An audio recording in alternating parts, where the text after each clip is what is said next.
All right, we're live. Welcome everybody to this 9x live workshop on evals for beginners. Before we get started, for anyone who doesn't know us yet, I want to quickly introduce who we are at 9x before I hand over to our special guest who's going to entertain us and give us all of the valuable information for 90 minutes. So we're 9x. You can find us over at go9x.com.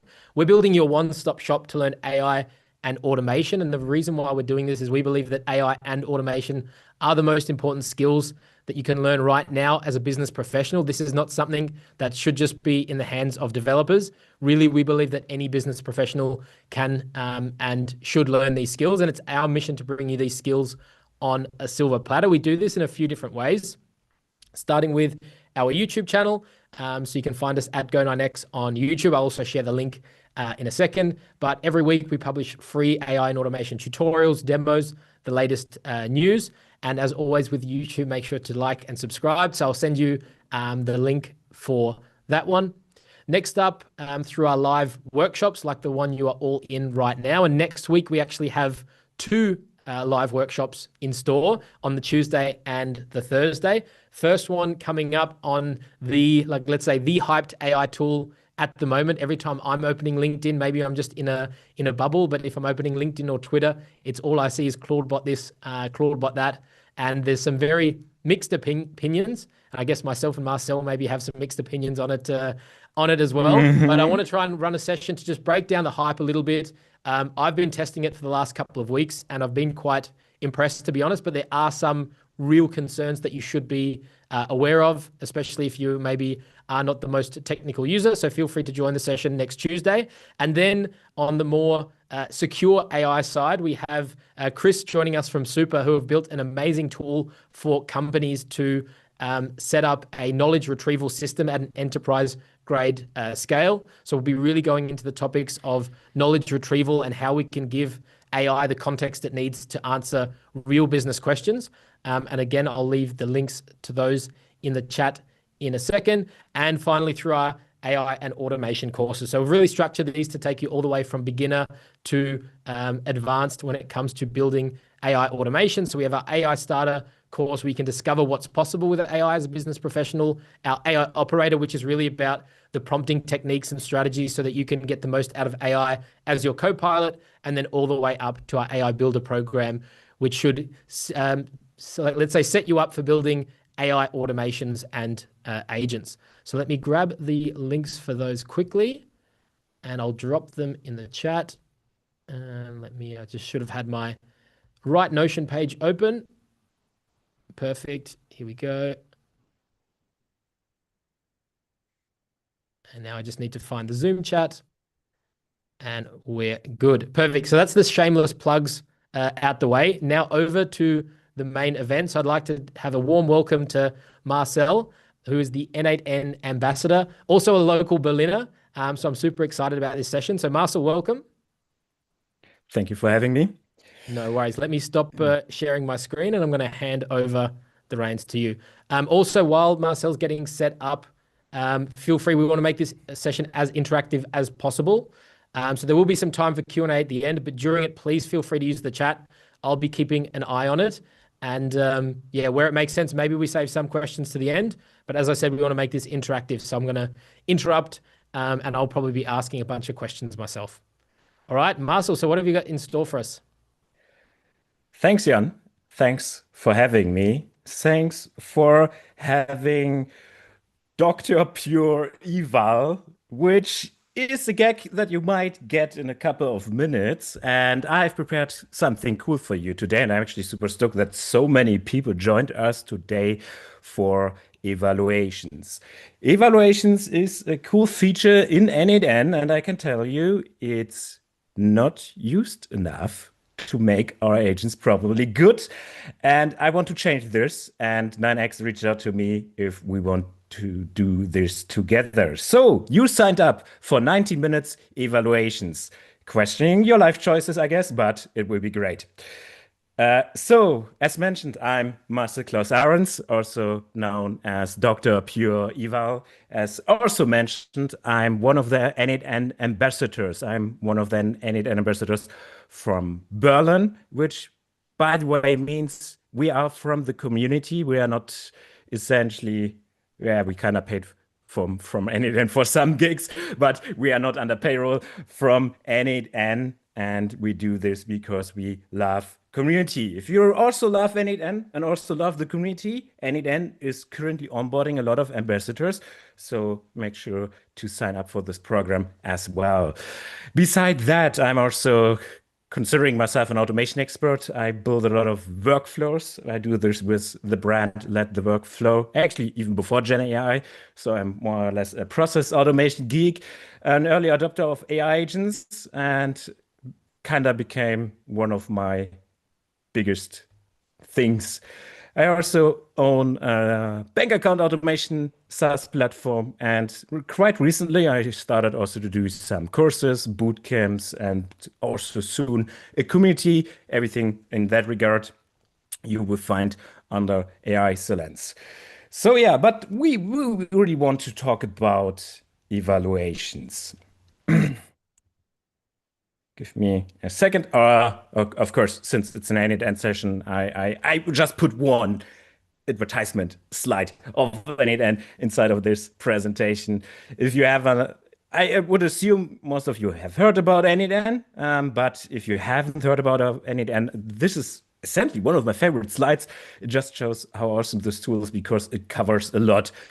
One of the things essentially is evaluation, AI evaluation especially, but it's also just a great automation platform, AI agent orchestration platform. It has human in the loop capabilities. It now also has a prompt your workflow, and on N8N Cloud, you can also self-host this tool, which makes it super privacy friendly. And I can tell you it's also more than suited for enterprise needs. So a cool tool. And we will focus for now just on AI evaluations. And Marcel, we already have a really nice question from Kira, who's asking the session, though, while we're going to be focusing a lot on evaluations in the demo part inside N8N, but I think there's really some broader takeaways. Even if you are not necessarily an N8N user, it's very important to understand these concepts in terms of what they are and how they actually work. So that also when you're choosing your AI and automation tool of choice, you can see, is this a feature that's actually supported, and that you know really how to test and get good results from your AI agents. Yeah, you can think of this session like a general introduction to evaluation at first. And then if you ever want to see this like demystified, N8N is a visual tool. I will show this visually. You will then have like this click moment and understand the topic itself, because it's not rocket science. It's essentially just testing, probably testing our AI agents, LLMs, and so on. So you should definitely stay for this session. Evaluation is super important. And with that, I shall also say evaluations are fun. Although I guess you have never heard evaluations in the same sentence with fun, but N8N made this fun. Essentially, last year we ran a whole game show based on LLM as a judge with the N8N evaluations features. If you never heard about this, this was the Agentic Arena. It's a YouTube show that you can just look up, and it's super, super fun. And we had two content creators invited to New York to compete against each other. And they had just two challenges. One of the challenge was to build a question answering RAG agent, our good old RAG pipelines, and to measure who's had built the better RAG pipeline, we used the built-in evaluation features, which scored each question, each answer of the bots, the agents that the contestants built, and rated their knowledge retrieval, which was interesting, especially from our perspective, because we haven't scripted this whole show. It was essentially ran by AI, and all the scores evaluated with LLM as a judge. It was fun. There was a humanoid robot. This humanoid robot did not well. It ran into a prompt injection that I myself designed actually 5 minutes before the show, because we figured we want a prompt injection, and it got kicked in the chest for it. That was fun, and you should definitely check this out. It is also a great introduction to evaluations, but I will cover this, I guess, now in a more professional manner. All right, so let's figure together what are essentially evaluations. Is my screen still sharing? Because Yeah, looks good. all right, okay, good, because my preview just changed. So you can think of evaluations of a way that makes the prediction predictable, because I think all of you already figured, hey, there's the thing, it's called hallucinations. We cannot rely 100% of times on our agent outputs, on our LLM outputs. There's just an inherent output randomness, even error rates inside of LLMs. So it's physically not possible to achieve 100% correctness. So we need to deal with that. We need to figure a way if our changes, let's say in prompts, are actually doing something, changing something for the better. But I think you're also familiar with benchmarks. I think benchmarks is one of the best things that evaluation gave us. New model will be released. How good is this model? Is the actual improvement? And evaluations for those models will be ran. And they show us how capable those models are. So you already saw evaluations, at least the output. And to put a nice 100% AI generated definition on this, systematic methods for measuring evaluations, right? On AI systems, performance, capability, safety, and alignment. Those are the good things that we want from our LLMs, from our agents. And we can, with evaluations, turn this into benchmarks. We will use tests for this, and we make assessments and determine how well, actually, our model performs on our specific tasks. Yada, yada, yada. There's even harmful and undesired behavior that is also a thing, because it's a blind spot that most of us have. We always figure on the good things, like, is it working? But we should also consider things, is it breaking if input is changing? So as you can see, evaluations are a great tool to make this measurable, make your agents more reliable, make any AI system essentially more reliable. And we need definitely for this the so-called ground truth, which is essentially test cases, like example answer and example expected, no, example a question and the ideal answer. And we need to prepare this manually most of the time. We'll get later to synthetically generating this as well. But as you can imagine, we need a way of telling what is good. I already talked about benchmarks, which is the best thing, if you ask me, to determine if, in that regard, our LLMs can do a job. Just recently, n8n also did some AI benchmarks. I should say they ran some evaluations, which I'm a huge fan, and determined how well will each of the most common models perform in n8n scenarios. So they run their own benchmarks on the models with real n8n examples, and you can check this out. So if you want to use a model for a specific job, inside of n8n, let's say classification or structured output parsing, then n8n did a great job of showcasing you what is a decent model. And I didn't expect this because I would never use Grok for anything inside of n8n, and it's performing super well currently in this benchmarks. So make sure to check this out. It helps you tremendously to make good decisions regarding models. And now, I guess you got the impression, oh, this sounds big. Why should I evaluate? Why is this interesting for me? I don't want to evaluate a whole LLM model. I just have my little agent. And apparently, through vibe checking, he does a good job. I mean, every time I run this agent, it returns correct response, right?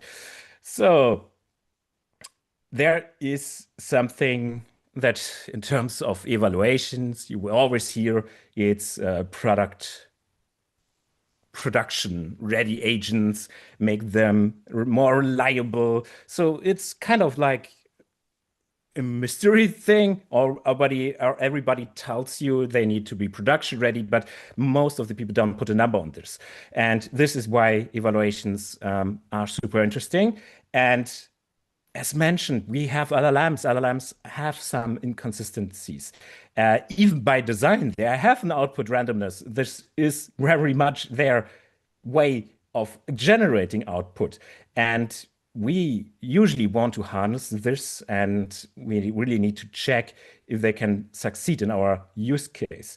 So you can envision something like in ratio. How likely is it that a hallucination is happening, and get rid of this, or at least try to improve this?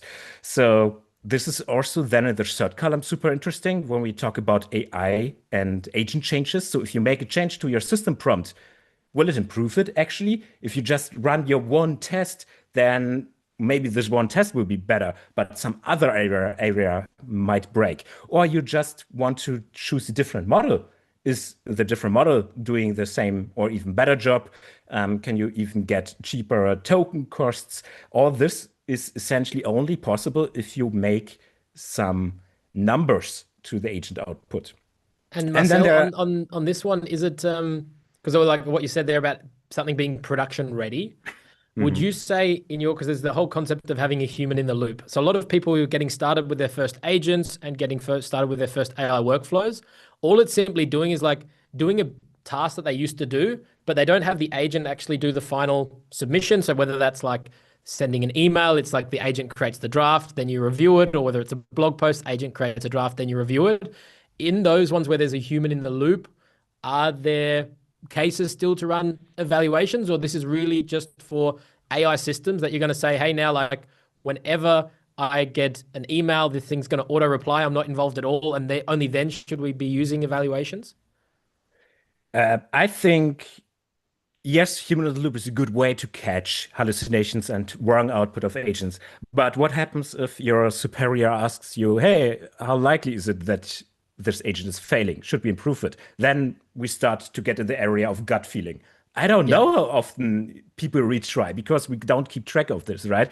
And that way, we are just wipe testing our agents. Human in the loop catches like the nasty bits of having wrong output, right? But it doesn't help you to determine how good is actually a thing. And especially, and this is like the middle column on this slide, edge cases and actually the development life cycle. So when you build your agent and you make a lot of changes, will this actually improve quality? If you don't test, you will not know it in the end. If you just run it, you will have most likely a good gut feeling in the end. But will it work for all the cases, like our edge cases as well, which means the nasty input, the email that is malformed, the email that shouldn't be part of our agent, right? And this is something that we also need to consider. Absolutely. So, yeah, if you don't care about evaluations, your agents will fall. And now you might ask yourself, hey, okay, Marcel, I mean, Dr. Pure Eval, we now are hooked. I like the idea of getting stats for my agent. I want to brag on LinkedIn that my agent is the most accurate. And I have actually proof for this as well, right? This is evaluation. So how can I get to this point? And everything starts with a test set. And this is now the part that is, I guess, for the most people, the most humans that build agents, not the funny part. This makes, I take it, evaluations maybe even a bit boring. But you guessed it, ideal case is you build your test set on real data, historical data, which means think about a support chat agent that you want to implement. Ideally, you already had like 20 people writing support cases, closing them, and have a good wrong and a good true good output, which means we have also both sides, not only the excellent responses, but also the bad responses. They're also important. And this is the best data because it's real data. It's based on something that really happened, right? And if you have this, this is ideal. Look for something like this when you work your agent case, because nothing is better than having this and utilize this with evaluations, which means you will do the manual, in that regard, it will be manual work of having an input for the agent. And this is actually then most likely human generated output that was ideal or wrong, right?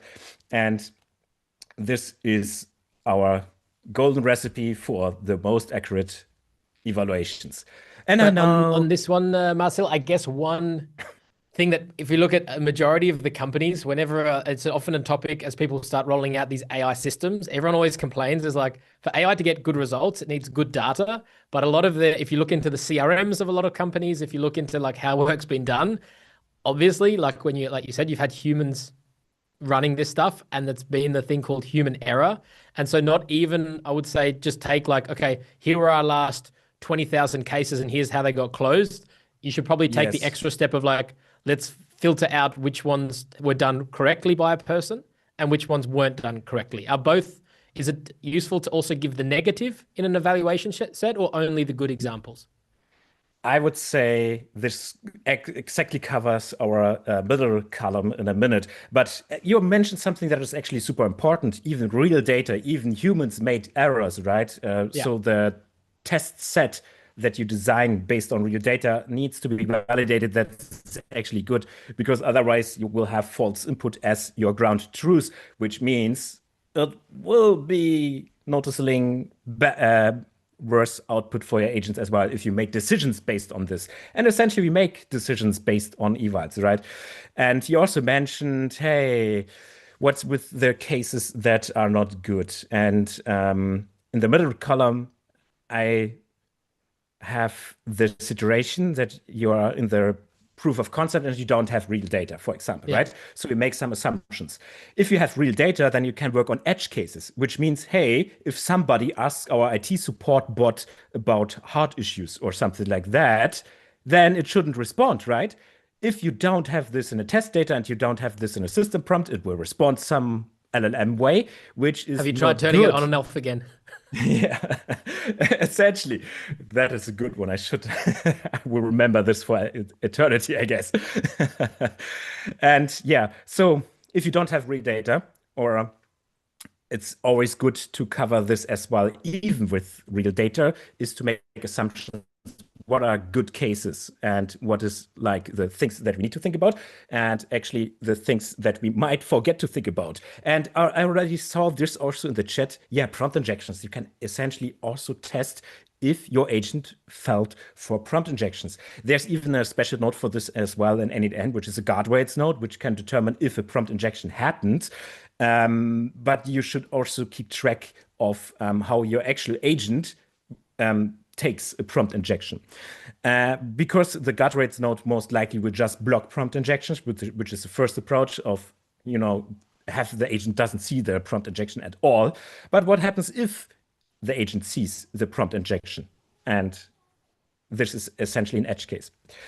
And yeah, you can also create with your client most likely, or within your company, test cases, which means, hey, if I write this message with the agent, it should respond like this. And if you ask me, this is actually something super useful before jumping into N8N, before jumping into workflows, before building prompts and agents, is to think about what is actually our use case. It's natural, but I know us, we don't think about this. And this is also a great way of making sure we have a test set. So if you develop something, you can start with test sets, which means an input and output. What should it be? And then you can do, of course, our wipe evaling thing, which is synthetically generating test sets, which just means, hey, we use AI for this. I would say it's better than nothing. But there's a crucial thing that I will tell you that happened to me, which, like I'm Dr. Pure Evil and I did the dirty thing of synthetically generating my test sets. And the thing is, I generated the test set with the same model that was in the end running the evaluations. So essentially, you're just feeding back to an LLM what's already in the context knowledge. So of course it will like its own responses, right? So if you do this, make sure that you use a different model for generating the test set and have a different model running the evaluations. I will show you in a couple of minutes how this actually also looks like. But yeah, you can of course, also synthetically generated with LLMs. It's cheap, it's fast, and it also shows you ways of, let's say you change the system prompt, had it an impact. So it's still better than nothing, but if you really want to go the real thing, then you need real data. Perfect. And Marcel, we've got a couple of questions with regards to we'll be seeing real examples and real use cases of this. Right now, you're just covering the fundamentals that we need to know, but we will be diving in, right, to real examples of evaluations and when they can be used. I have to admit, I'm not super proud of the test data that I brought today because, as you might know, it's a bit complicated to get real data and show this publicly. So I synthetically generated something. No, but that's okay. But in terms of the systems inside and the systems and how they work, we'll cover all of that in an in-depth demo. Essentially, when building stuff with AI, even evaluations, it's just pipelining, right? So whatever I show you today will work even better with real data. All right. So Perfect. Test sets is our way to tell an AI system did good by defining actually good. And I also want to give you some use cases because it's this abstract topic, right? How can I use this? And of course, first best use case like Evals, retrieval augmented generation and general chatbots, because there's a lot of things that we need to cover. Like if we build RAG pipelines, they can have tremendous good, but also tremendous bad output. It depends on chunking techniques and everything in between. The question of the user and what the agent actually answers. So if you really want to know how well does your agent at the retrieval augmented part, then evaluations are a great way. This is actually something that I will show you today. This is actually what we built today together live. So this is most likely the best use case because we can cover a lot of LLM evaluation with that. And maybe just for people who are new to this concept of retrieval augmented generation, I'll give let's say a simplified answer, and then Marcel, correct me if I'm wrong, but it's more about rather than the large language model giving an answer based on its training data, the large language model, when it receives a question, it will first look into a knowledge base and try and find that answer. And because large language models are not deterministic, maybe it looks in the data 10 times and picks different best answers. And so that's really about having an AI being able to not only come up with good output, but find the right answer in a large knowledge base. Exactly. And this is, I can tell you, there's a lot of use cases where you want to have an agent aligned to our knowledge, because LLM knowledge might be good for most use cases. But if you want to have something that works in niche with, let's say, domain knowledge of your company, of your client, whatsoever, then you need some way of telling it what's the source of truth. And this is done with retrieval augmented generation. Great topic. You can endlessly deep dive in this topic. It's super interesting, and there are so many techniques. And if you really want to know if they really improved your output, you can test this with evaluations. So is the answer aligned to our source? Like, think of it, you provided a PDF document, which is the most naive RAG that I could envision. And you ask it, has it used the correct wordings, the correct answer? Hasn't it hallucinated any sentence? This is essentially what we want. This is answer aligned to our source. Used it actually the retriever, which is for agentic RAG pipelines, interesting.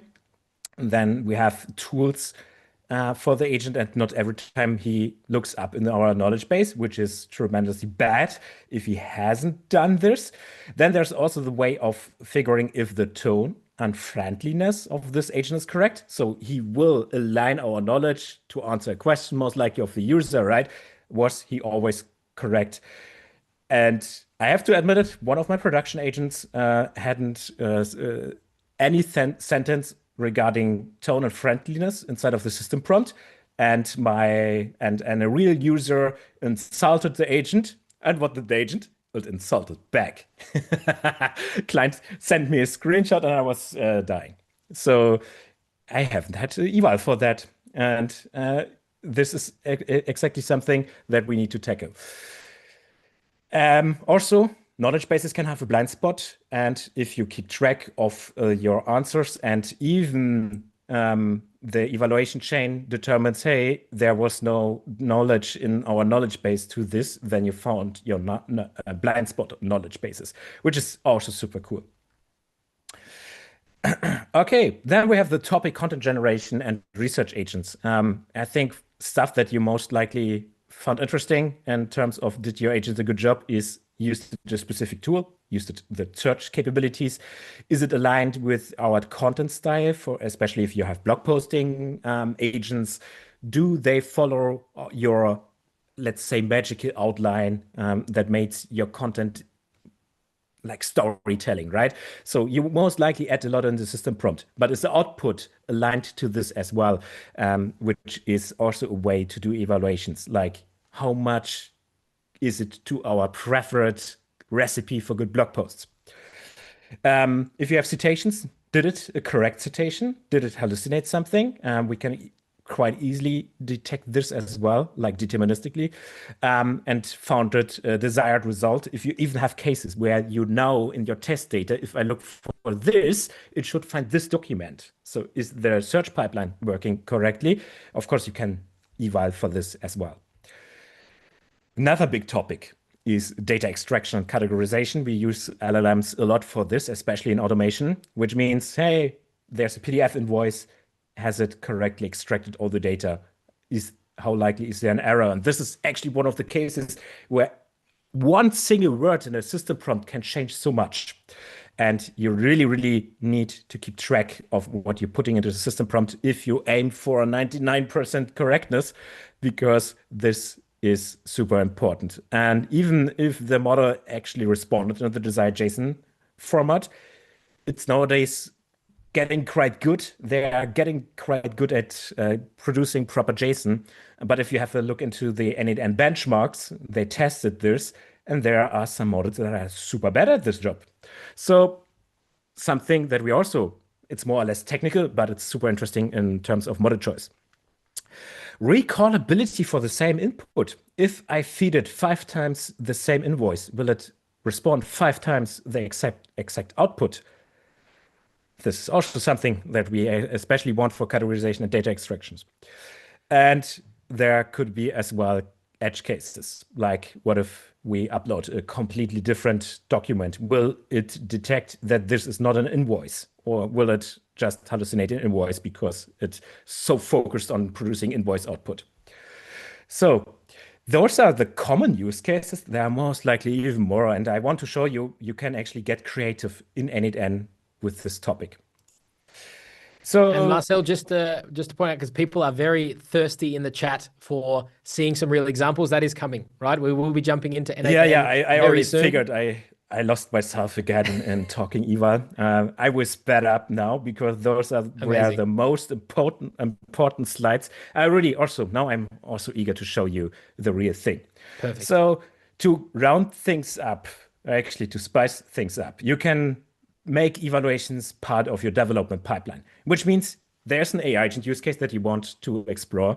You most likely want to build this agent as soon as possible, as fast as possible, but it's actually super essential to build the test cases even, I would even say, before building the agent, but it's also okay to have the agent and then figure test cases, as long as you make this an iteration loop, which means you make a change, you test your test cases. Is it better? Is it worse? Figures things. And only if you're really confident that all the test cases that you have at least gathered are working, then you go to production, which is, like when I do this, I have better sleep.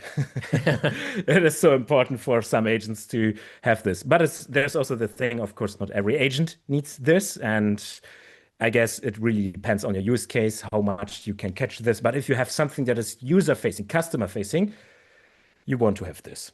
And I think that's a good note as well, because we do have a lot of agency owners, automation agency owners in the audience that often join these sessions. And like, I think the term like proof of concept, in some cases you can get a bit like, oh, it's just a proof of concept. You can get lazy with it. But in most cases, if you're an automation agency delivering this for a customer, you need to think about this is the first time they are touching something you've built, right? And Yes. what you don't want is, and this happens all the time, is like, okay, you've worked on something. Yeah, it's a proof of concept. And of course, the customer is going to test with an edge case. That's what they will do. And then you'll get that screenshot of it not working, and really also think about what impact that has on you as an agency owner and your own brand. Exactly. And I would love to see more AI automation agencies bragging with actual stats. Like, not I saved that much amount of time, I made that much people jobless, but I nailed it. The LLM is, like working 99% of time for this specific use case as we want, which is super awesome to achieve. A lot of hard work, but it makes you essentially the king inside of AI automations. So, yeah, let's get into the N8N part of things. So N8N naturally has a dedicated node, actually a couple of nodes for this, and I will show you how to use them. It's even essential part of the lifecycle that N8N envisions us to build our agents, our AI automations. And yeah, this node comes with great ready to use, I shall say, blueprints, because you can actually customize everything. So we have the prompt that is for correctness. I'm so sorry. How correct was the answer compared to the ideal answer? Helpfulness. How helpful was this answer? Like, has it actually found something? And this is essentially just a prompt that N8N designed for us that we can use, that we can customize. And then there are even deterministic factors like non-AI, non-LLM as a judge-based, just mathematics, just comparing stuff. And this is also a great way of determining if an output was working. So those are kind of like metrics that we can have. So correctness and helpfulness is actually, those are the default ways of working with LLM as a judge, which you can really envision just an LLM judging another LLM response, the response of your agent, most likely, and telling us, was it good? As mentioned, deterministic factors, one of them is tool usage, which might be also super interesting. So if there's even an order of tools that the agent should cover to get a specific task done, yeah, then you can test for this as well. And this is deterministic because there's no LLM involved in judging the output. It's just comparison, mathematics, great stuff. And yeah, we can actually also use this for monitoring and security, which is actually most important, if you ask me. And it's great for determining knowledge gaps in your knowledge base. We can identify attacks, but I would say guard rates are even better at this point. Measuring quality is also something that is super important. And yeah, you can even A/B test your agents, which is also something super cool. I guess if you're working in the agency game, you would love to do something like that. We will have a look into the correctness and helpfulness prompt. I can show you. Perfect. Yeah, we made it. Here we I go. figured we have the slides done. It's time to jump into N8N. So I will start now by just showcasing you something that is super aligned to the real thing. As mentioned, it's hard to show a real thing because a lot of client data is involved, but I kind of copied a real thing and faked some data. A fake real thing. A fake real thing. Awesome things. And after this will be just showcasing, but you can already open an extra tab in n8n because I want to have an interactive part as well, where you can follow along and build an evaluation yourself. And I would be super happy if Dr. Pure Eval built together with you your first evaluation inside of n8n. But first things first, let's see the real thing in n8n. If you're a really beginner, this might look a bit much like we actually have also the term for spaghetti workflow and stuff like this. I'm actually super proud of this workflow, so this is definitely no spaghetti workflow. But let me show you the use case, because this is a data extraction workflow that works with emails. We have Outlook trigger, we have a Gmail trigger. It's actually capable of doing both. There was this need to have both, and it's just feeding this into a special node in n8n. By the way, not everything needs to be an agent. In n8n, we have AI nodes that are super capable of doing the same job even faster, sometimes even more reliable. And one of them is the text classifier node. If we really look forward for those nodes as well, you just need to go to AI nodes, and then you will find those nodes as well. I can really recommend this. I see too much agents doing jobs that can be done with basic LLM chains. So the text classifier node has the tremendous benefit that it's also providing us dedicated outputs that I can essentially design. So I can go into this text classifier and just tell it there should be a new category, which is boss, and can, with the description, like a micro prompt, tell it which criteria needs to be met that this email is essentially boss category if my boss sends me that email. So this will most likely not happen, right? So just showing you, you will have this output, which should be then that one. So text classifier, great thing. So we do categorization of the email. Why do we do this? Because we want just the invoices. We just want to make sure that we only process things, emails that look like an invoice. Then we get the attachment. This is pretty straightforward. Kinda. Different tools, different ways, right? But we get the attachments from Outlook and Gmail. And once we have the attachment as well, we actually have a node inside of n8n. Let me run this thing for a moment, because then I can show you a bit of the data flowing, which is always good.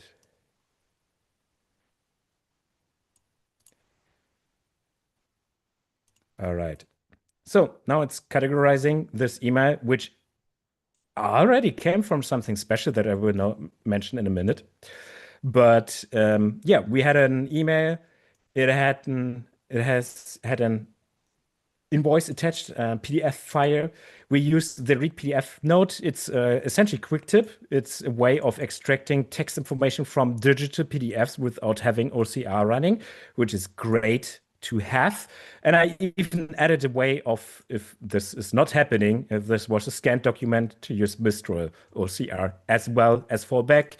Then we have another AI node, which is an information extractor, which is kind of similar to the previous node, the text classifier. It's also an AI node, and it has a different job. It extracts us a JSON that we define in those fields.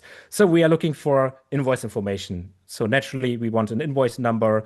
We want the sum, also the sum without taxes.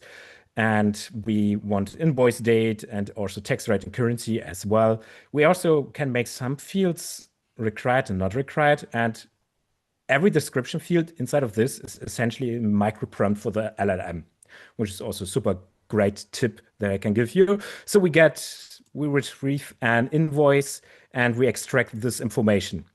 So when you have something like this running, you might ask yourself, how good is it at extracting this information?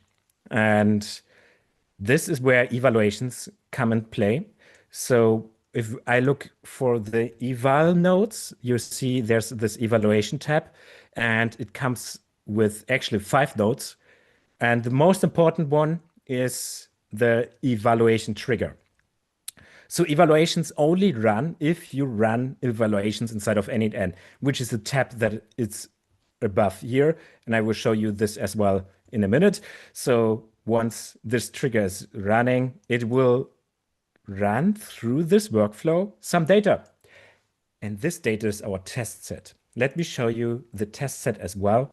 You can have the test set in Google Sheets or also in initn itself. For this use case, I used initn data tables. And yeah, my test set, I'm not proud of it, is just one example. You should never do this, but I made it a bit French, so a bit special to have something to test. And it's subject, it's text, it's attachment, which is the file in the end, and the source of truth. So the source of truth is the JSON that this invoice, this workflow should produce. Exactly this JSON, always like this. And yeah, as you can see, it's not always like this. Let's dive in. And is that naming important then, Marcel? Like source of truth, is that a unique column or you define that later? I hated that you picked this up because it's actually ground truth. I made a mistake here. Source of truth, you can name it like you want. You can name it potato and you set it up later, right? It's not you can important here. name it potato. If you're a professional, then you should call this ground truth. And you can even have multiple values as well. But since I want to have JSON extraction here, I can just make this a string comparison in a minute, which I will show you. Perfect. So and this is asking, could you explain one more time, like ground truth, what that actually means? Yes. So we already figured we have here a test case, right? We have an input that we send to this workflow, and we want to determine, is this workflow doing what it should be doing? And the term for this particular thing to determine if a workflow did the work great, or let's say the agent did the work great, we have ground truth, which is the absolute correct answer to this test case. So this is our ground truth, and this will be fed in. And this is the most important part. Most of the time people think of this, hey, I go to this evaluation tab and it just works, right? No, we need to embed this in the workflow because there's a lot of logic involved. So we put this in the beginning of the workflow, exactly like our emails. We just fake and put like the email, and we feed this also to our text classifier. So the workflow starting here thinks of this like it's a real thing. It's like a real email, although we just fed in data from our test case. So then you might ask yourself, okay, this is great, but at some point in the workflow, I might need to decide if this is a real thing running, like a real email, or is it an evaluation running? Because I don't need to extract the attachment at this point because I have it in the beginning, right? This is only because email provider do this thing of decoupling this. But our evaluation gets the attachment right away. So for the evaluation run, I can use a node that is called if evaluating, which is essentially checking, is it a normal run or is it an evaluation run? And for the evaluation run, I can have a separate path that I utilize here to skip this part because I don't need to fetch from Outlook or Gmail. The attachment, it's already here. And then I feed it back to the real workflow, which is here. And then it goes the real pipeline again until the thing is finished. So this is the most crucial part, right? This is extracting the data from our invoice. And usually in a production case, this will be sent to CRM or ERP, whatever software you use to retrieve those invoices. And for the evaluation, we still need to do the math. We now have the final output of this workflow, the final output of the agent, for example, also the same thing, the answer. And now we ran this through the evaluation. The check if evaluating node, which means, okay, now we can do the fun stuff. we can add a number to this. And we now finally have the ultimate cool node, which is the evaluation set metrics node. So if I go again to the evaluation tab, you can see we have the trigger covered, we have check if evaluating covered, and now we have set metrics. And set metrics is the super cool node. This is essentially where n8n crunches the numbers for us, where an LLM could crunch, well, let's say guess the correctness. And we can open this node for a moment because this is really where the magic happens. So per default, this is what I already showed you in the slides. This is our correctness way, the correctness metric. We have the helpfulness metric. Those are AI based, which means there's a system prompt to this as well. And you can see this. You can even adjust this. So if you want to see an evaluation prompt, this is one. This is a pretty darn good one. And as you can see, yeah, we do everything that we do in prompt engineering. It's just a different task for an LLM. What we really want is to have a number. We need a number to compare things. So this output of the LLM will give us a number, how correct the answer is based on how similar it is. But I haven't used this node. If you have noticed, I haven't used the correctness way. I have used another thing, which is string similarity. So since it's a real thing, I want to get rid of any possibility that LLMs can hallucinate. So I will do a string compare, string similarity. Since I can just compare the output, the JSON, versus the answer from our invoice pipeline, right? And compare them. They, in an ideal world, they are exactly the same, especially for this data. As you can see, we have the invoice number, we have the amount, the tax rate, and everything. But in some cases, it deviates a bit. And we want to determine how often does it do. As you can see, tax rate is the issue here. Tax rate in this particular case is 20.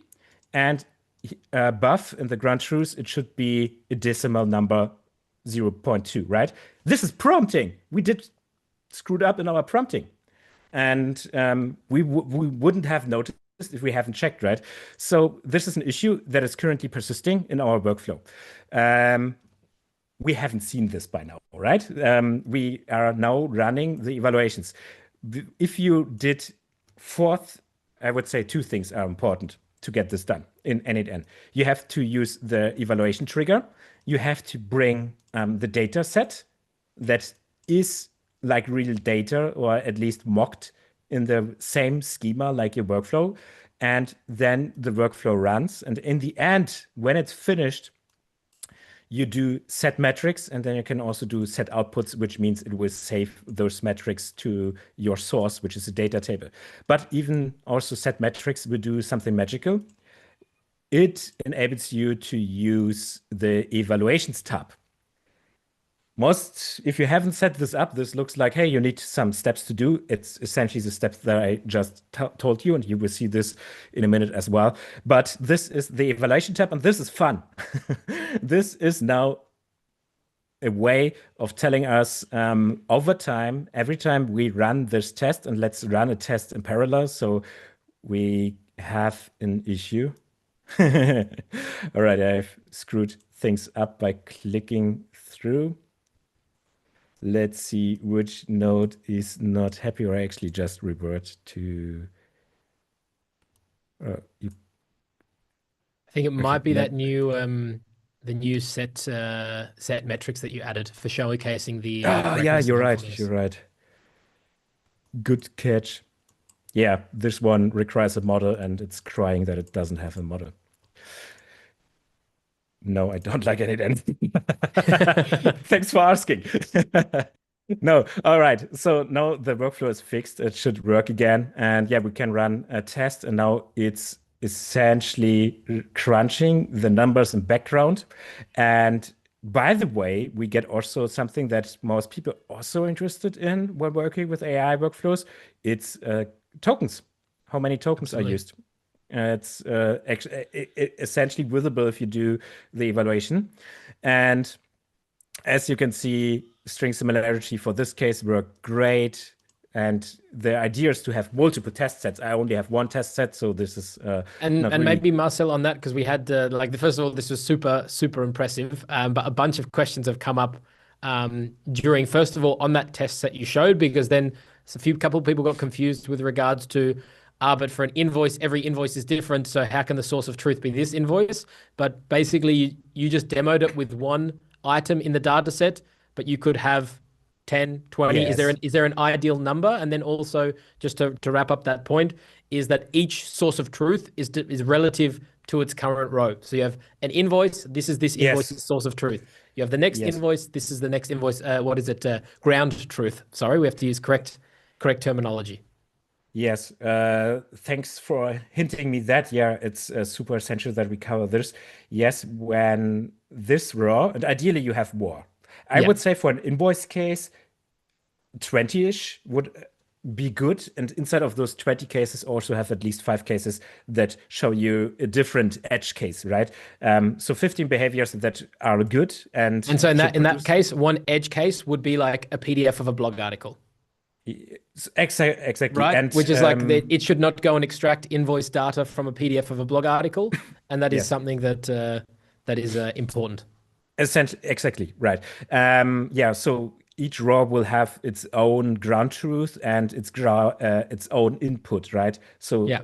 it makes sense to have this in a row, and it's also feeding actually back the accuracy, but only for the last run. But to aggregate this over time, we can go into the workflow and have evaluation tab, and we can actually see this also in a graph. Let's go for string similarity. And as you can see, in some cases, it's not working super good.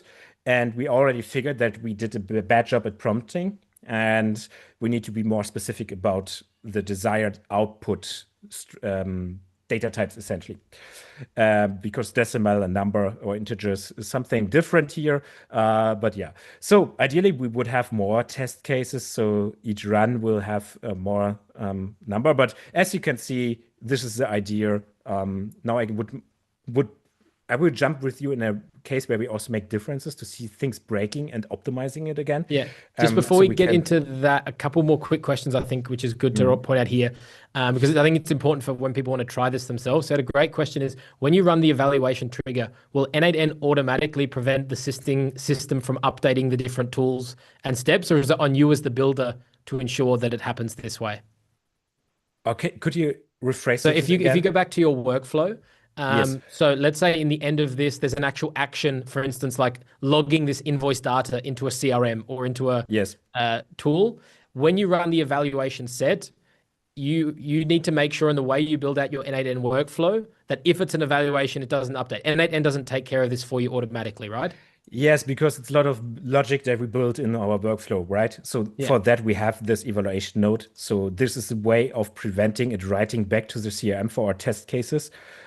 So if you have a look at the flow for the real thing, for the not real thing, for the evaluation, it goes in here. So it skips this part that is real data. It goes to the text classifier.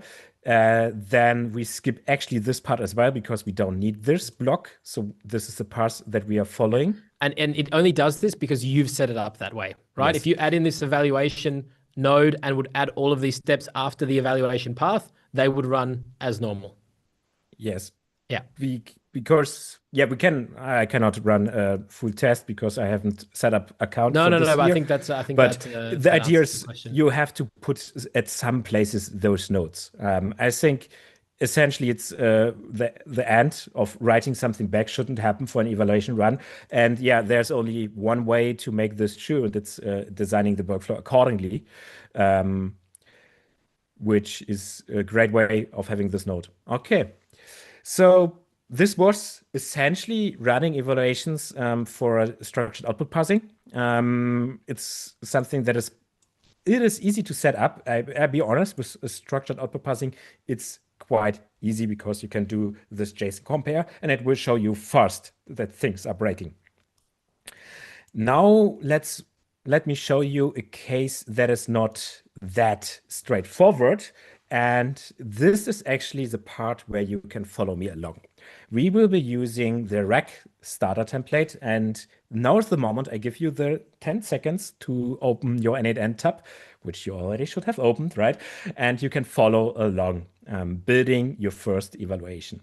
And I think this is also a part where it might be interesting to give you example data. So while you are working on opening your tab, I will make sure that you also can have the test set, which is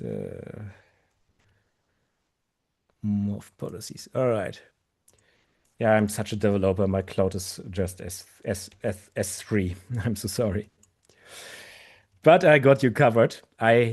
We were building the real Agentic Arena community challenge. So after Agentic Arena, we made the first challenge available to everyone. And you actually had the chance to win stuff by just sharing your workflow.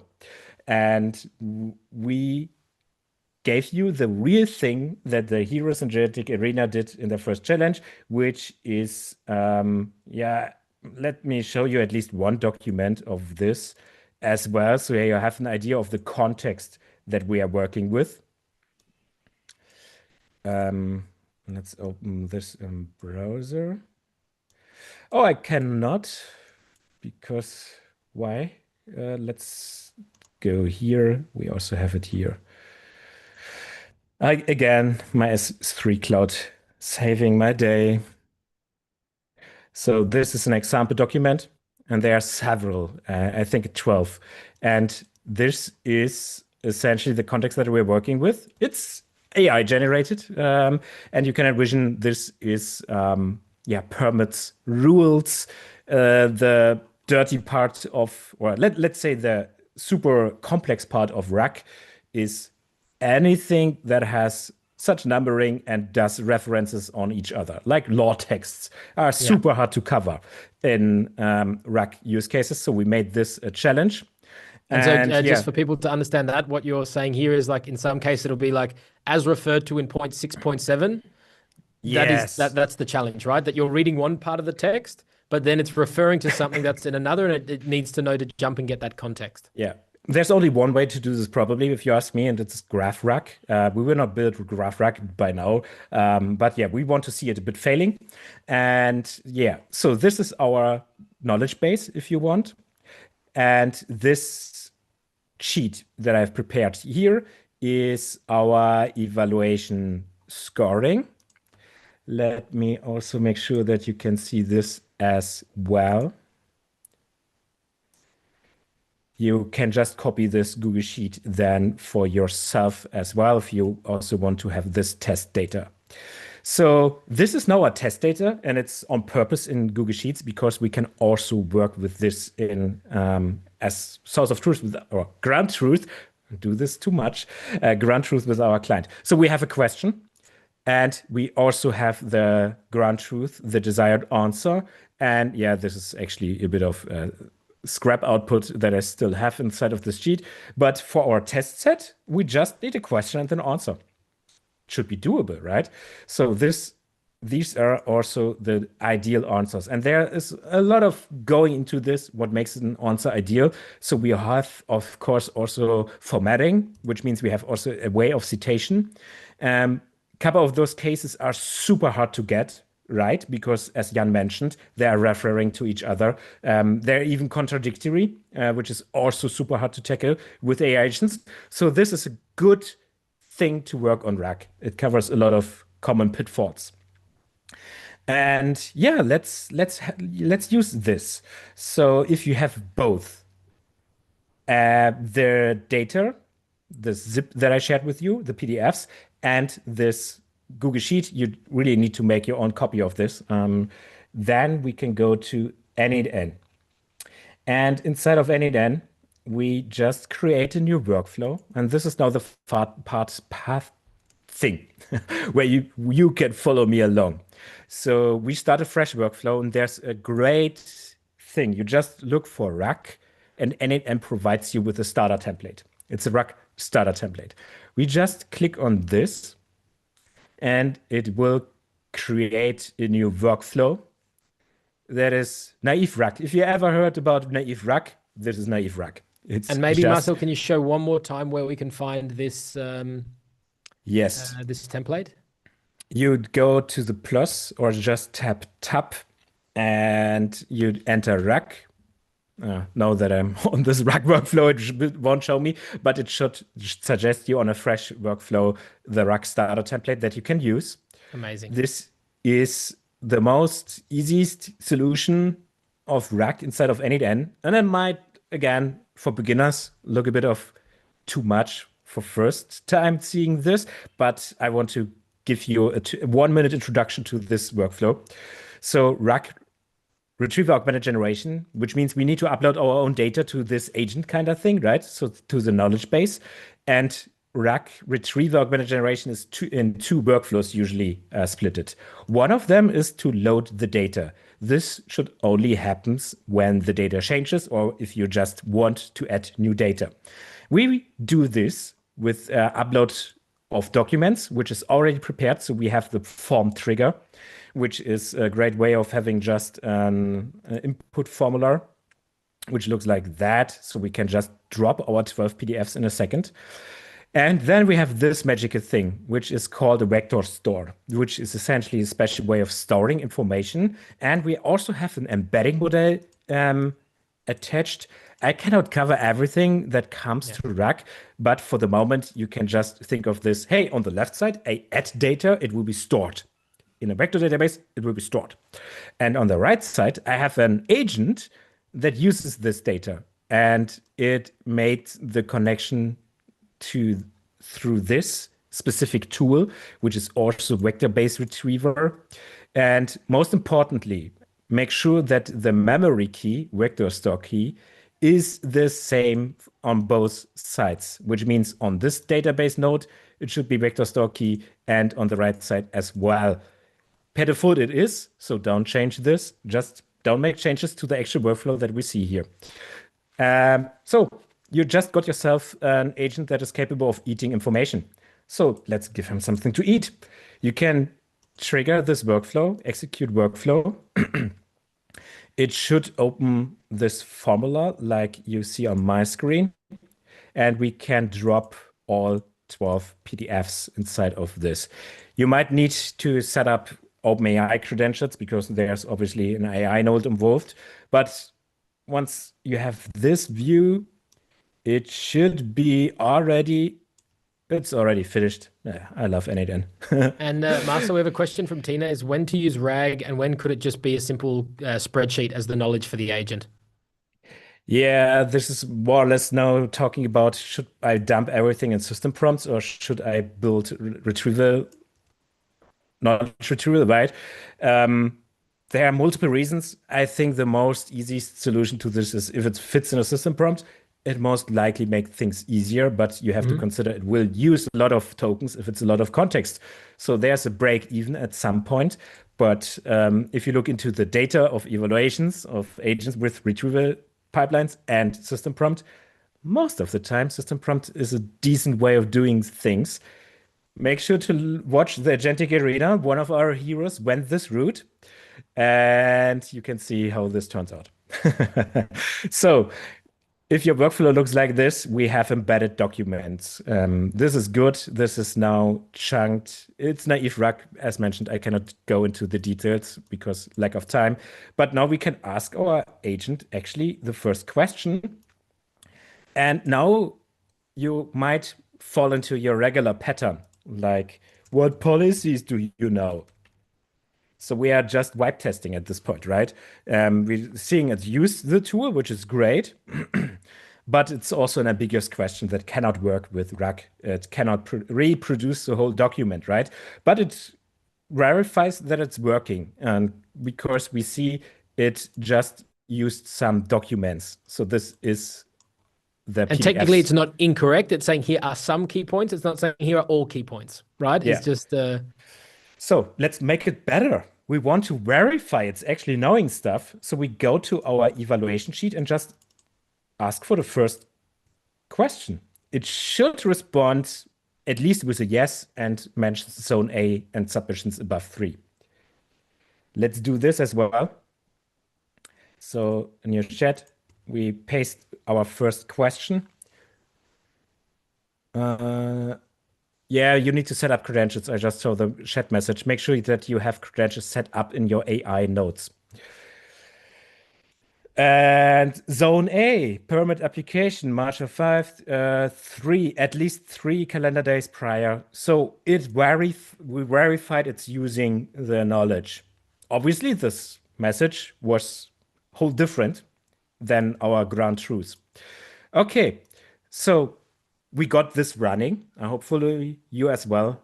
I cannot help everybody. If you have troubles, most likely it's the AI model just showing you need to add credentials, which is an API key from OpenAI in this case. And if you add this, it should work. If you're really new to n8n, there should be a prompt above this credential to get $5 free on n8n. So make sure to click this if you don't have OpenAI API key set up and have never used n8n before. So now we have our RAG pipeline working. Great. Now let's talk about evals. So looking at the time, I might need to speed things up. I first make a bit of room. It's by the way correct that it's using the same embedding model, which is essentially also connected visually. I would keep this because you need to have embedding models the same for retrieval and embedding. And now we do evaluations. We go into the node selection. We enter eval for evaluation. We click on evaluation. Now we need to toggle this. I know this is a bit hidden, so if you're lost, most likely we need a trigger, which is always on the bottom of all nodes. We need to open this, and there's the trigger on your evaluation event. We click this. Now we have our evaluation trigger, and it shows it needs a source. We choose Google Sheets. As again, you might need to add credentials if you're first time connecting n8n as well with that. If you're self-hosted, then it's a problem because it takes more steps. On cloud, this should be super easy to connect Google Sheets as well. And I just selected my eval sheet, which is eval score and the corresponding data set sheet as well. So now this node, if I would execute this, it should, let's switch also to the general execution to the evaluation node. It's a bottom of your screen is this drop down where you can select which node is be triggered if you click the orange big button. And now it's the data set. And as you can see, it fetches all the data one after each other, which is great. Is what we want. So if you have this, you can see it works. We have a question, we have our answer. This is ground truth. This is input. So now we need to map this to our agent. This is now a bit, I would consider this intermediate because we cannot do this right away because the data is not the same as our agent currently expects. The agent expects chat input as input, right? So our evaluation set has only question. We need to rename this. I think there's even a node for this. I actually never used this, but let's try. Yeah, okay. We can, current key name is question. New key name is chat input. So we're essentially remapping data here. This is something that we might need to do at some point. So we have now chat input. This is something that you want. So there are several ways to do this, but this is the most straightforward way. Have rename keys or set node and rename current key question to chat input. Also, emphasis on it is chat and KMK case input is big. So making sure it works the same way as the chat trigger. If you have done this, we can connect this to this agent and we can actually run this evaluation test run to see if it's working. The agent is doing something, is doing the retrieval. So we did the first thing. Congratulations, we fed in test data. I know this was a lot of steps, so I will re-show you them. So first thing, we need to add the evaluation trigger. We go to the tab sidebar. We add a new node, which is a trigger node on your evaluation event. We get a new trigger. This new trigger needs to be connected with our Google Sheets. So you connect your Google account. Most likely you choose the sheet that you should copy, and then you will add the data set. Once you have done this, the data is still not correctly mapped to what the agent expects. So we need to change one thing. We can use the rename keys node. So again, we add a new node, which means we can search for this and have rename keys. Rename keys, question is our input, chat input is our output. Now our agent can work with this data. All right, now the good stuff. Now we And I want to think talk Marcel here about. would be a good time to point out right now, this will just call the agent, just like the chat calls the agent. Someone asked before in N8N, when you run the evaluations, are you charged on the tokens it consumes, or is that only when you bring it into production? Now you also, if this agent is running, it will be using OpenAI, so it's like a real thing. So no difference.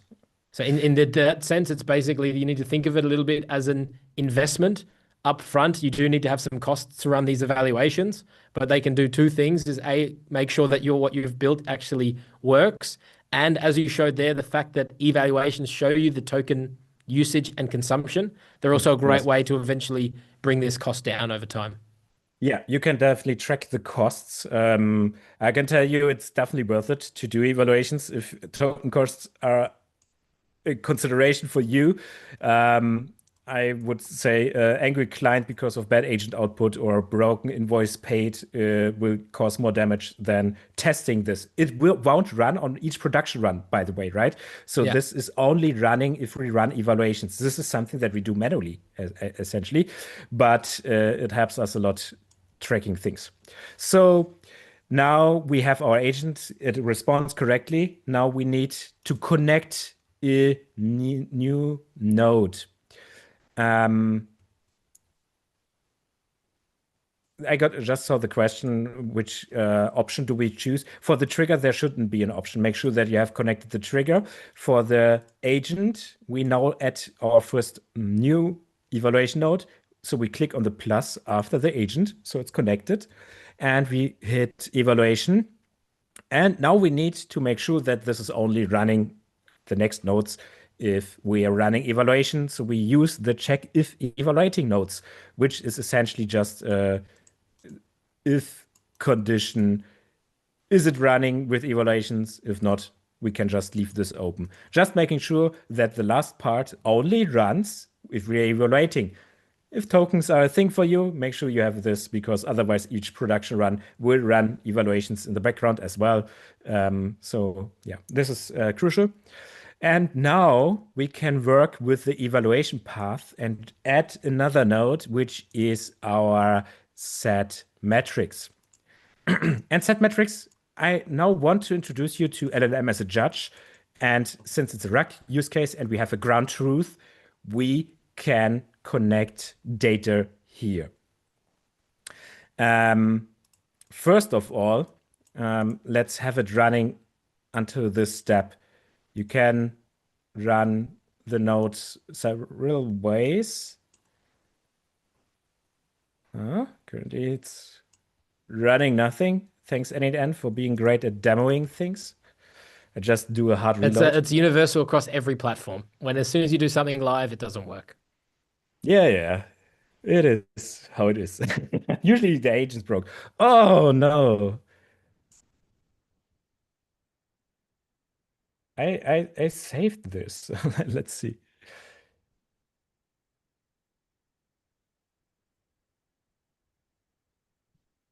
All right, we are back. Sorry for interruptions. So we set this up, and now I want essentially to have some data. So switching back to running evaluation. And I will, yeah, okay, it errored at this case, but it's okay because I wanted to have this green path so I can drag and drop data. You see, we got the output. This is the agent answer. So this is actual answer. We can drag and drop this, by the way. If you're new to Anyden, you can just drop this instead of this. And we got correctness, which means we just want to check with LLMs, is the answer correct? And we cannot do string similarity because it can be correct if it's even not the same structure. It will not generate the same answer, right? So let's have it that And way. while you map that out, Marcel, I think this is a good point. There were a couple of questions on this, which I think is a really great question as we get towards the end of this session.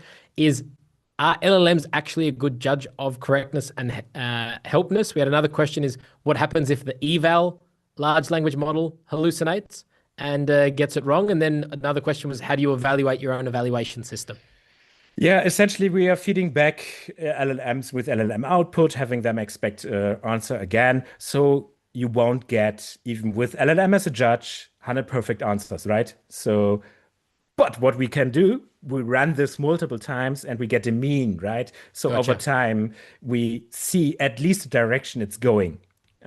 One eval run will not be enough, but 10 times it will And get you a direction. gotcha. And so on that note, is it even worthwhile, like in that example that we had before where there was only one item in the eval set, in that case, do you almost want to get a mean answer for each item in the eval set so that, like, for instance, row one, we want to run that 10 times, row two, we want to run that 10 times, and so on? Or is it still enough to just have 50 items in the eval set and run them all once? I would run them always once, especially if you cover edge cases, because if you make a change and just one sees the one row, it might Yeah, be good if this row goes up, but if the other case goes down, then you see that you're breaking on the other part of things, gotcha. something, which is crucial. So yeah, we now got mapped our actual answer from the agent. We need to go all the nodes back to get our ground truth, which is the trigger when fetching dataset raw. You can do this in the mapping.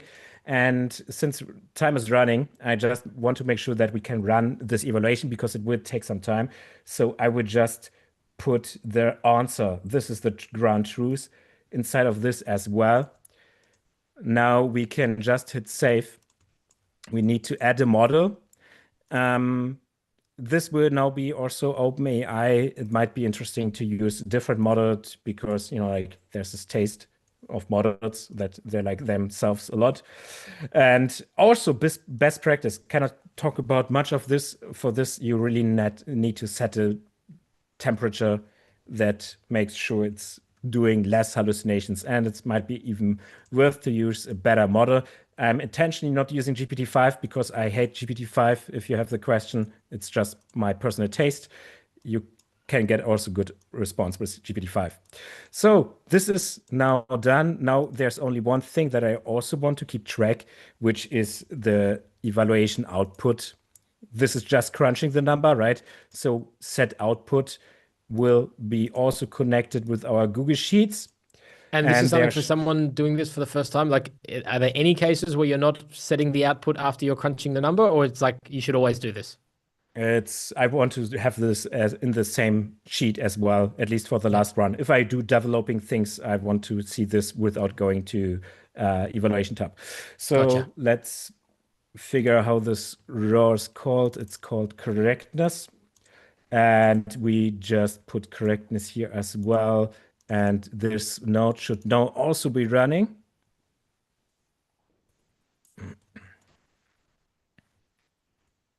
Nice. Nice. Now we have correctness of one. So apparently this was a super bad answer. We can have a look into this one as well, just making sure. Okay, the output looks not eligible. Maybe it just made a wrong decision. Yeah. So yeah, we need to do some prompt engineering here as well, right? So this is now set up. Now I want to show you the evaluation tab because as you can see, we're running this the first time. This is how it looks. There's a checklist and we can now run evaluations. Since we have 12 cases, this will take some time. I will have this in the background And since time is running, I want to show you the full view. I prepared this as well.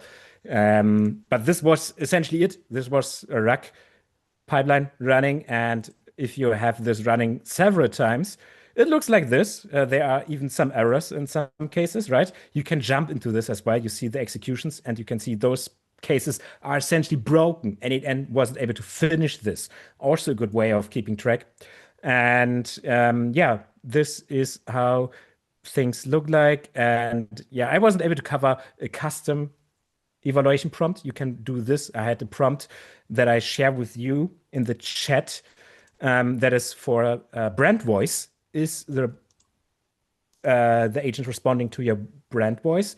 Then you can have a prompt that looks also like this. Oh, it's too long. I need to split this.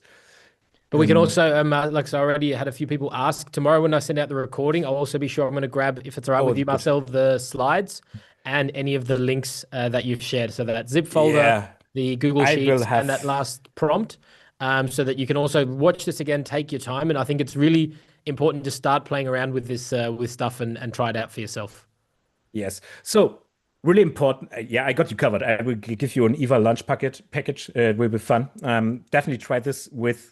It was a lot of steps, I know, for beginners even, but it's super good to have this skill. And as you can see, if you run several evals, as you can see, there is a huge degress happening here. Usually this is actually something that happens in real production. You will see also this. You started things, it worked great, correctness of 5 for the first couple of tests where you was developing, then you added new things, the prompt changed, and it's getting worse. This is a blind spot that you currently might have. And yeah, I hope this little introduction to evaluations by Dr. Pure Eval was great. If you want to follow along, I do a lot of N8N things. I also started a YouTube channel. I'm more than happy if some of you join me there as well. And you can also reach out on LinkedIn. I just also paste my LinkedIn there. I'm actually super active. You can see great stuff happening there.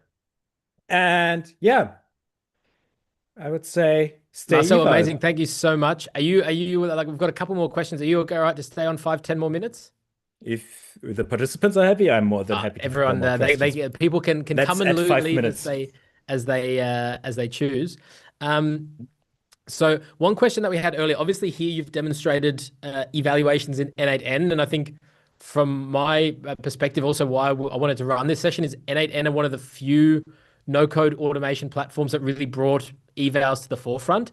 If people are building things on Claude code, they're vibe coding, they're actually like building coded solution, are there any frameworks that you know of that you can point them to in terms of running evaluation systems that aren't in N8N?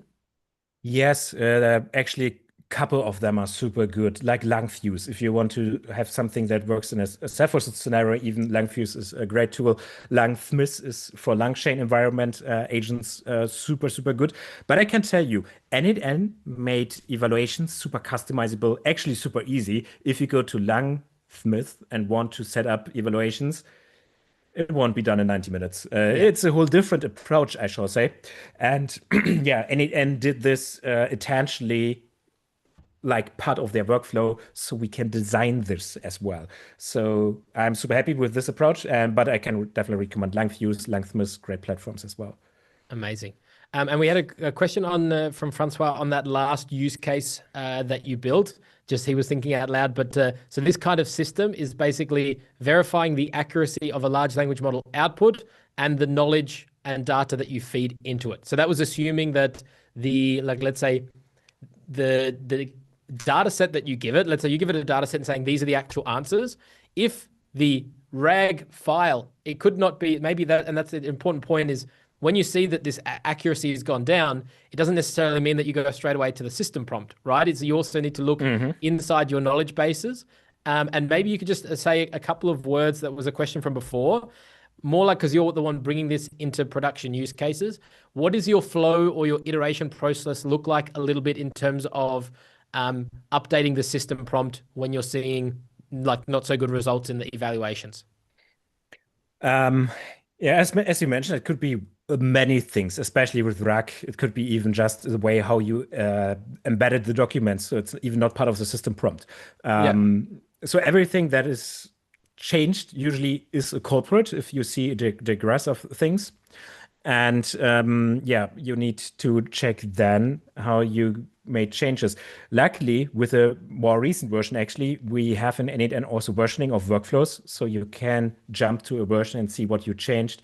And you can see this then also compared to the evaluation. So it's quite trackable what caused the issue if you run the evaluations in parallel to a release.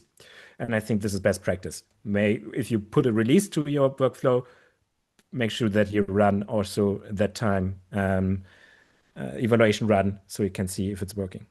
Amazing. Now I've got one more personal question, like not a personal question about, but like a question I have personally, and then one last question from Paul, which I think is a great one to wrap up on. What I see here in this graph is obviously over time, the performance is getting worse. There's a rumor out there that it's similar to like the iPhone when it's launching a new iPhone, that it starts making the battery of the old ones worse.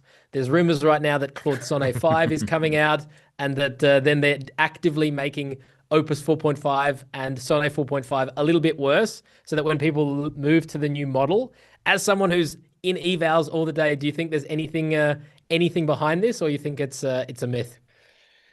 The thing is, I hate GPT-5 for a reason because it had this effect on my workflows. It's a reasoning loop. It takes more time. It does things differently. And so I have not put GPT-5 to production yet in any case. I always tend to use other models by now, especially Claude models. And yeah, you mentioned something that is quite a thing. Usually only if things change. If nothing changed, like your knowledge changed not, your model changed not, your prompt changed not, it should be a mean over time. So it Yeah. shouldn't go down, right? But if you change stuff, knowledge is changed. Knowledge base gets bigger, especially something that looks like this, because the retrieval gets harder for the agent. And yeah, so this is a way of essentially the monitoring, right? Seeing, oh, we might need to change our RAG pipeline because apparently more documents means worse answers, Gotcha. which is a thing. So you don't think the AI providers are making their models worse before the new one comes out? I have noticed this, to be honest. I don't know if it's really in the data. Maybe some other people like run proper evals on just model output, but in my use cases, there are most likely different things that broke. Makes sense. Awesome. Then last question before we head off. Great question from Paul. So when, after wrapping all this up, and also Marcel, I need to pass on like a lot of praise in the chat. Everyone found this session super, super valuable. But to wrap it up, when do we use a simple workflow, and when should we use a workflow with evals? I want to put a number on this. Even as pure eval, I would say only 30% of the workflows that I build actually use this feature because it adds a bit of extra work, right? And in client work, not every client wants to pay. I made just recently the change to make this part of my workflow development, which means if I go into exploration with the client, I will sell them essentially. We will work on test cases first because for the hell of doing this couple hundred of times, I don't want to, in the end of things, run into issues because we haven't had them in the beginning of things. So I can just recommend to force this, but I know the truth that not every client likes to pay this. There's not every use case that is capable of making use of evaluations. Simple automations don't need this usually. If things are crucial, they should have evaluations. And I think one extra thing I would add on that as well is typically it's in the hand of the client to figure out or to present the data set as well. And sometimes it can be useful a little bit to add this friction up front, because typically when you're working I can with tell you stories.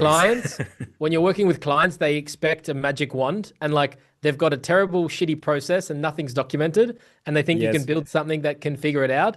And by actually bringing the work up front, saying, hey, we're going to run evals and you need to give me a data set of what good looks like, that is a really good way up front. But as you said, not every client is willing for this.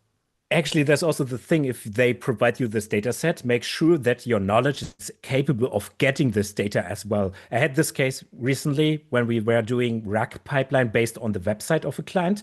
And we asked them the same thing. Do the test cases for us. And what did they do? They ask the employees, hey, what are common questions that clients ask? And a lot of the answers were not findable on the website. So our agent knowledge was also not capable of doing this. And it took me actually some time to realize this as well, because I was like, hey, this is a test set. Why is it not working? Yeah, because it's not in the knowledge. So we actually had the knowledge gap there. Yeah, no, that's perfect. Then everyone, thank you so much for staying with us. Marcel, thank you so much. I personally learned a ton. Yeah, thank you everyone, and we'll see you in the next session.